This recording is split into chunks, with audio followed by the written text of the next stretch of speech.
Liquidity एक ऐसा concept है जहाँ हर रिटेलर फँसता है। रिटेलर को ये नहीं पता होता है कि लिक्विडिटी होता क्या है। बेसिकली लिक्विडिटी एक ऐसा कॉन्सेप्ट है जहाँ हर रिटेलर फँसता है। तो मैं इस तरीके से आप लोगों को लिक्विडिटी बताऊँगा कि आप लोग इसके बाद कभी भी नहीं फँसेंगे और कभी भी आपका एसएल हिट नहीं होगा। चांसेस बहुत ही कम होगा आपके एसएल हिट होने का। बेसिकली लिक्विडिटी भी रिटेलर है उनके एसएल को ही लिक्विडिटी बोला जाता है। आपने देखा होगा कि जब भी आप एंट्री ट्रेड में एंट्री लेते हो और ट्रेड में एंट्री लेने के बाद पहले आपका एसएल हिट होता है। एसएल हिट होने के बाद फिर आपका टीपी देता है और उस समय आपको बहुत बुरा लगता है कि काश मैं थोड़ा लेट एंट्री किया होता या फिर थोड़ा और कंफर्मेशन किया होता या फिर बहुत तरह-तरह की बातें आती है दिमाग में कि मैंने पहले एंट्री कैसे बना ली, मेरा पहले एसएल गया फिर टारगेट आया। तो अब इस कांसेप्ट को इस तरीके से मैं समझाऊँगा कि आप लोग शायद इसको बढ़िया से समझने के बाद मतलब नहीं फँसेंगे इसमें। तो चलिए शुरू करते हैं। लिक्विडिटी होता क्या? लिक्विडिटी रिटेलर जैसे हम जैसे लोगों का एसएल जहाँ होता है, उस एरिया को लिक्विडिटी बोलते हैं। लिक्विडिटी कोई लाइन नहीं होता है, कोई एक ज़ोन होता है। जैसे लिक्विडिटी किसी सपोर्ट के नीचे हो सकता है, रेजिस्टेंस के ऊपर हो सकता है या रिसेंट स्विंग होता है। रिसेंट स्विंग जहाँ हम ऐसे लगाते हैं, स्विंग को कभी थोड़ा बफर देके या जस्ट उस पे चिपका के हम ऐसे लगाते हैं, उसी को लिक्विडिटी बोलते हैं। तो आप चलिए मैं दिखाता हूँ आप लोगों को। सबसे पहले हम 1 घंटे के टाइम फ्रेम पे जाएँगे और देखेंगे कहाँ-कहाँ हमारा सपोर्ट रेजिस्टेंस बन रहा है। पहले देखेंगे तो एक अच्छा खासा रेजिस्टेंस यहाँ पे था। तो मार्केट अपना डाउन ट्रेंड में जब था, तब पहले इधर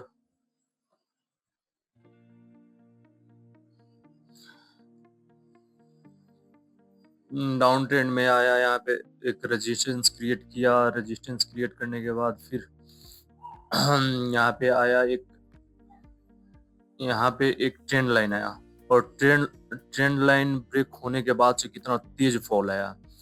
हम मार्केट जब यहाँ पे लोअर लो बना रहा था, तो हम रिटेलर ऐसे हैं कि जहाँ हम उम्मीद करते हैं कि मार्केट यहाँ से रिवर्स होगा, यहाँ से रिवर्स होगा। हम मार्केट के साथ चलना नहीं जानते हैं। तो देखो रिटेलर यहाँ पे एंट्री किया होगा, इसीलिए इधर रखा होगा, फिर एंट्री इधर किया होगा। एक एक कैंडल कंफर्मेशन चाहिए, आप एंट्री कर लेते हो। तो आप यहाँ से एंट्री किए होगे, एसएल यहाँ पे था, फिर यहाँ से एंट्री किए होगे, एसएल यहाँ पे था। जिसने भी यहाँ पे प्रॉफिट बुक कर लिया, छोटा-सा प्रॉफिट बुक कर लिया, उनका तो सही है। लेकिन जिनका एसएल इधर इस ट्रेंड लाइन के नीचे पड़ा हुआ है और जिन्होंने इधर प्रॉफिट बुक नहीं किया है, उनका एसएल जैसे हिट हुआ, वैसे मार्केट में तेज फॉल आई। जैसे यहाँ पे रिटेलर मतलब बाय किए हुए थे और एसएल इसके नीचे लगा हुआ था। मार्केट यहाँ जैसे-जैसे सेल किया उन लोगों का पोजीशन कटा वैसे-वैसे मार्केट बहुत तेज फॉल आया। जब भी एक ट्रेंड लाइन ब्रेक होता है, जब भी एक रेजिस्टेंस ब्रेक होता है, बेसिकली आप सोच रहे होंगे कि यहाँ से आया और यहाँ पे ब्रेक नहीं किया, यहाँ पे ब्रेक नहीं किया, क्योंकि पहला यहाँ पे फर्स्ट रेजिस्टेंस था। किसी को पता थोड़ी था कि यहीं से आके मार्केट गिर जाएगा या थोड़ा ऊपर जाके गिरेगा। जब दूसरा बार टच करके यहाँ से मार्केट गिरा, तो स्ट्रॉन्ग सपोर्ट बना। मार्केट आपको पता है कि इंडियन मार्केट का तो पता नहीं, forex market, crypto market price action को बहुत बढ़िया से फॉलो करता है। यहाँ तीसरा बार ही आया, तीसरा बार में भी गिरा मार्केट। तो यहाँ पे काफ़ी सारे रिटेलर एंट्री किए होंगे कि यहाँ से आ रहा है मार्केट, बार-बार गिर रहा है, बार-बार गिर रहा है और जैसे एंट्री किया और रिटेलर की एंट्री हुई, वहाँ से आप देखेंगे कि मार्केट थोड़ा-सा नीचे आया और यहाँ से एकदम ऊपर गया। यहाँ पे एक तेज स्पाइक के साथ ऊपर गया और एक पुल बैक लिया, फिर ऊपर चला गया। यहाँ पे आप देखेंगे तो आप देख पाएँगे कि यहाँ पे पहले से रेजिस्टेंस था। यहाँ पे आया, पुल बैक लिया, फिर जैसे-जैसे यहाँ से एक हायर लो और यहाँ पे लोअर लो फॉर्मेशन हुआ, यहाँ पे रिटेलर एंट्री किए होंगे, फिर रिटेलर एंट्री किए होंगे। जैसे रिटेलर की एंट्री हुई, यहाँ से भी जब मार्केट साइड हुआ होगा तो दोनों साइड से रिटेलर एंट्री किए होंगे। दोनों साइड में यहाँ पे लिक्विडिटी क्रिएट हुआ होगा। जैसे लिक्विडिटी क्रिएट हुआ, पहले मार्केट नीचे का लिक्विडिटी लिया, फिर यहाँ पे इस ब्रेक ब्रेकआउट दिया, ब्रेकआउट में भी कई रिटेलर एंट्री किए होंगे, यहाँ से आया और इसका लिक्विडिटी यहाँ लिया, फिर यहाँ से नीचे। जब दोनों साइड का लिक्विडिटी क्रैप हुआ तो मार्केट यहाँ नीचे आई और नीचे से फिर अपना एक फॉर्मेट बना बना के निकल रही थी। मैं इसको 15 मिनट में बेटर तरीके से समझाता हूँ आपको। देखिए, जहाँ से रिटेलर की एंट्री होती है, यहाँ पे रिटेलर की एंट्री हुई, फिर यहाँ से रिटेलर की एंट्री हुई, यहाँ से रिटेलर की एंट्री हुई, फिर बार-बार रिटेलर की एंट्री मार्केट करवा रहा है, यहाँ पे नीचे से भी, ऊपर से भी, नीचे से भी, ऊपर से भी। तो मार्केट फिर यहाँ पे जब नीचे वालों का पहले एसएल खाया, खाने के बाद जिन्होंने भी यहाँ से एंट्री बनाया होगा या इधर किधर फर्स्ट ये ग्रीन कैंडल डोजी देख के बनाया होगा कि अब तो यहाँ से मार्केट रिवर्स ही करेगी, उनका पहले आया एसएल खाया, फिर ऊपर निकली। अब यहाँ पे जो जो देखा होगा कि बार बार मार्केट गिर रही है, यहाँ से बार बार इस रेजिस्टेंस से बार बार मार्केट गिर रही है, उन्होंने फिर एंट्री किया होगा इस रेड कैंडल को देख के, फिर मार्केट ऊपर गई और उनका एसएल खा के चली गई। फिर यहाँ पे जस्ट ठीक वैसे ही हुआ, यहाँ पे भी दिखाता हूँ। यहाँ पे मार्केट जा रही थी, स्टैंड लाइन को टच करके बार बार नीचे आ रही थी, बार बार नीचे आ रही थी, और नीचे आते ही मार्केट रिटेलर यहाँ से एंट्री कर रहे होंगे डाउन साइड के लिए, फिर यहाँ से ब्रेक करके उनका लिक्विडिटी लेके तेज ऊपर गई। फिर वैसे ही यहाँ भी हुआ, यहाँ पे रिटेलर का एसएल पड़ा होगा, एसएल खा के ऊपर गई और फिर तेज स्पाइक से ऊपर गई, आप देख सकते हो। फिर यहाँ भी तो आप ट्रेंड लाइन और सपोर्ट रेजिस्टेंस का ब्रेक होने का वेट कीजिए अगर एंट्री लेना है तो। अगर ब्रेक होते ही डायरेक्ट ये देखो, इसको एक आध टाइम होता है कि एकदम से स्पीड में मार्केट चली गई, बाकी हर बार होता है मार्केट आती है रिटेस्ट करके जाती है, फिर इधर आती है रिटेस्ट करके जाती है। तो आप लोग रिटेस्ट के लिए वेट कर सकते हैं। यहाँ पे देखो, पहले एक उधर रेजिस्टेंस था, उसका यहाँ पे मार्केट यहाँ पे रेजिस्टेंस ली, प्रीवियस रेजिस्टेंस के पास से फिर यहाँ आई और इधर आते ही मार्केट एक भी कैंडल बनाती तो रिटेल और सब एंट्री करते डाउन साइड के लिए। उनको लगता कि अब मार्केट नीचे ही आएगा, जैसे यहाँ आया था, इसके ऊपर लिक्विडिटी था, जैसे लिक्विडिटी क्रैप हुई इसके ऊपर लिक्विडिटी था। हम रिटेलर है, हम थोड़ा फोमो में आके जल्दी एंट्री करते हैं कि कहीं मिस ना हो जाए यहाँ से एंट्री। तो हमें लगता है कि कहीं मार्केट यहाँ से एक रेड कैंडल बनाई यहीं से नीचे ना आ जाए, यहाँ पे रेड कैंडल बनाई यहीं से नीचे ना आ जाए।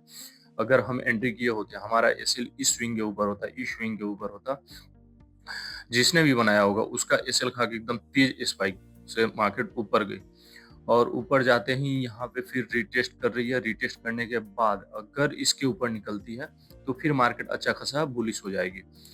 अदरवाइज ऐसा होगा कि यहाँ से लिक्विडिटी लिया और फिर इसी जोन में जो ऊपर से सपोर्ट रेजिस्टेंस बना रहा है और नीचे से ट्रेंड लाइन आ रहा है, इसी जोन में अभी घूमती रहेगी मार्केट। तो आप लोगों को एंट्री बनाने के लिए सबसे पहले वेट करना पड़ेगा कि मार्केट रेजिस्टेंस ब्रेक करे, ब्रेक करते ही पहले रिटेस्ट ले, रिटेस्ट करके अगर इस हाई का ब्रेक करता है, हाई का ब्रेक करने के बाद आप एंट्री बनाएंगे तो आपको एसएल रखने के लिए भी एक स्विंग लो मिल जाएगा। अगर नहीं, अगर डायरेक्ट एंट्री बनाते हैं तो आपका एसएल इधर किधर आ जाएगा, बहुत बड़ा एसएल होगा। तो आप लोग ट्राई करें कि इतना बड़ा एसएल ना ले और रिटेस्ट करने का वेट करें। आई होप कि आप लोगों को ये कॉन्सेप्ट समझ में आया होगा। अगर कुछ भी इशू हो तो आप लोग पर्सनली मुझे मैसेज कर सकते हैं, आप लोग इंस्टा पे मैसेज कर सकते हैं। अगर कहीं भी कुछ पार्ट मिसिंग हो गई होगी तो आप लोग मुझे मैसेज कर सकते हैं, मैं आप लोगों को पर्सनली गाइड करूंगा, हेल्प करूंगा, ताकि आप लोग ना फंसो। ये तो बिटकॉइन का था। एक और कॉन्सेप्ट में हम इथेरियम पे बताते हैं हम आपको। यहाँ एक रेजिस्टेंस है, आया, सेकंड टाइम गिरा, अब इसके ऊपर लिक्विडिटी हो गया होगा, क्योंकि फर्स्ट टाइम वन टाइम पे उतना लिक्विडिटी नहीं होता है, सेकंड टाइम पे लिक्विडिटी बहुत होता है, क्योंकि यहाँ से एक ट्रेंड लाइन भी था और रेजिस्टेंस। तो यहाँ पे जब भी मार्केट जाएगी तेज स्पाइक से निकलेगी। आप लोग वेट करना और देखना कि इस यहाँ पे भी तो काफी लोग रिटेलर लोग एंट्री किए होंगे, तो इधर भी लिक्विडिटी होगी। अगर यहाँ से निकलती है तो मार्केट बहुत तेज ऊपर जाएगी। तो आप लोग पहले लिक्विडिटी ग्रैब होने का वेट करेंगे, फिर यहाँ से जब रिटेस्ट करके उस हाई को ब्रेक करता है मार्केट, फिर आप लोग एंट्री बनाएंगे। जैसे यहाँ पे देखिए, यहाँ पे अगर आप लोग देखोगे तो फर्स्ट टाइम गिरा, रेजिस्टेंस लेके सेकंड टाइम यहीं पे आया, थर्ड टाइम यहीं पे आया। थर्ड टाइम आने के बाद इसने रिटेलर के लिक्विडिटी को ग्रैब किया, फिर नीचे आया। फिर यहाँ पे रिटेलर का लिक्विडिटी क्रिएट हुआ होगा फर्स्ट टाइम से। यहाँ पे ज्यादा लिक्विडिटी नहीं होगा क्योंकि वन टाइम में ज्यादा लिक्विडिटी नहीं होता है। जब second time third time support या रेजिस्टेंस लेती है ना, तब रिटेलर को लगता है कि बहुत हेवी रेजिस्टेंस है, बहुत हेवी सपोर्ट है, चलो यहाँ से सेल करते हैं, चलो यहाँ से बाई करते हैं। तो यहाँ यहाँ भी माइनर सा एक लिक्विडिटी होगा, तो इसको भी ग्रैब करके मार्केट निकल गई है। और इस लिक्विडिटी को जैसे ग्रैब किया वैसे तेज स्पाइक आई और ऊपर निकल गया। तो आप लोग यहाँ एंट्री नहीं करेंगे, आप लोग यहाँ से वेट करेंगे कि मार्केट ऊपर जाए, एक और लिक्विडिटी ले। अगर नीचे कुछ बेरिश, इसके नीचे आके कुछ बेरिश कैंडल बनाता है, फिर एंट्री लेंगे। या फिर अगर आप लोग बुलिश हैं तो ऊपर से एक रिटेस्ट का इंतजार करेंगे, फिर एंट्री बनाएंगे। फिर और कौन से कॉन्सेप्ट पे पहले वीडियो बनाना चाहिए, तो मैं उस पे वीडियो बनाऊंगा।